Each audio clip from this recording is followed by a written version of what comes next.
बेहद घना और हरा भरा जंगल है। बहुत ऊंचे ऊंचे पेड़ हैं, पत्तों की सरसराहट हो रही है और चारों तरफ जंगली जानवरों की आवाजें गूंज रही हैं। इस शानदार माहौल के बीच एक बहुत ही दिलचस्प सवाल उठता है। जब भारी शारीरिक ताकत के सामने अचानक कोई ऐसी चुनौती आ खड़ी हो जिसकी किसी ने उम्मीद भी न की हो, तो क्या होता है? क्या सिर्फ ताकत से हर मुश्किल जीती जा सकती है? बस यही सवाल हमारी आज की इस पूरी चर्चा की नींव है। भाग 1, जंगल के दो दोस्त।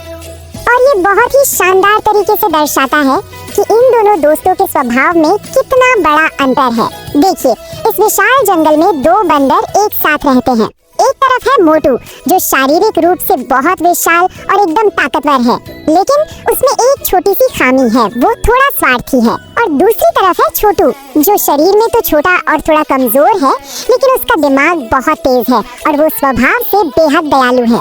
ये सिर्फ शरीर और दिमाग का अंतर नहीं है, बल्कि ये दिखाता है कि कैसे हमारी अलग अलग क्षमताएं दुनिया को देखने के हमारे नजरिए को पूरी तरह बदल देती हैं। भाग 2, आम का पेड़। एक दिन ऐसे ही जंगल में भटकते हुए इन दोनों दोस्तों की नजर एक ऐसी चीज पर पड़ती है जो इस पूरी कहानी का रुख ही मोड़ देती है। जंगल के ठीक बीचों बीच एक बहुत ही विशाल पेड़ है जो पूरी तरह से पके हुए, रसीले और बेहद मीठे आमों से लदा हुआ है।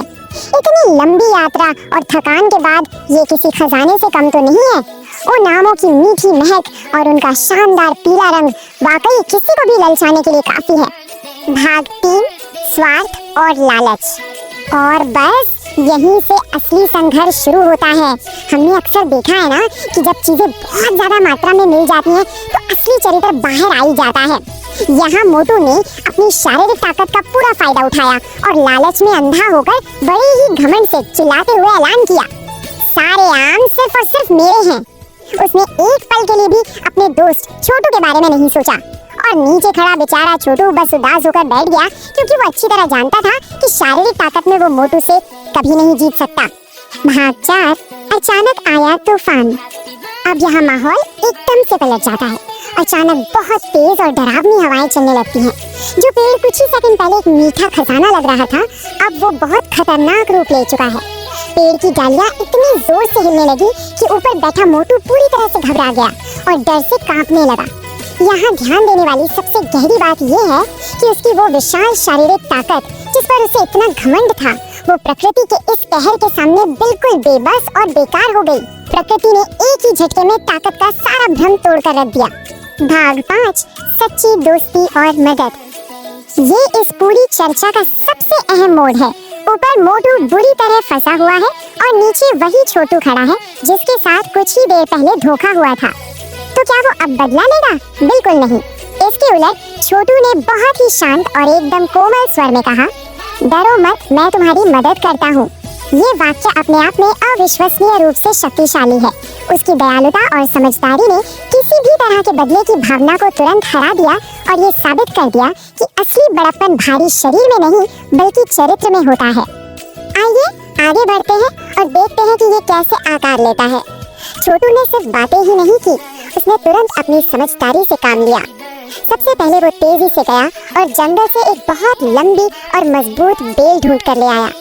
फिर अपना दिमाग लगाते हुए उसने उस बेल को पेड़ तक बढ़ाया ताकि मोटू उसे आसानी से पकड़ सके। और अंत में उस बेल को कसकर पकड़कर कांपता हुआ मोटू धीरे धीरे सुरक्षित जमीन पर आ गया।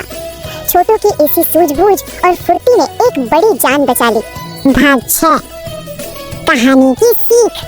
कहते हैं ना, जब जान पर बनाती है तो बड़े बड़े घमंड चकनाचूर हो जाते हैं।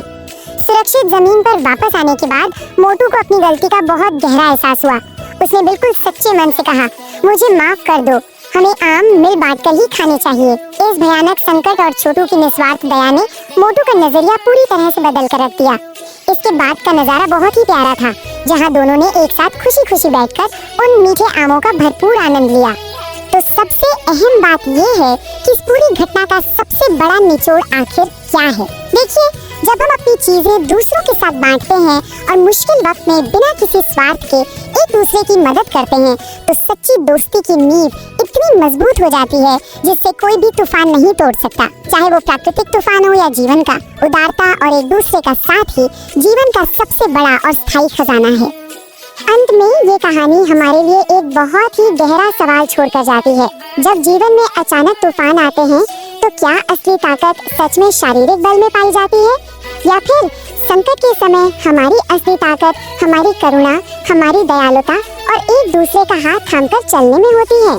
इस विचार के साथ हम आज का ये विश्लेषण यहीं समाप्त करते हैं। ज्ञान बढ़ाते रहें और हमेशा कुछ नया सीखते रहें।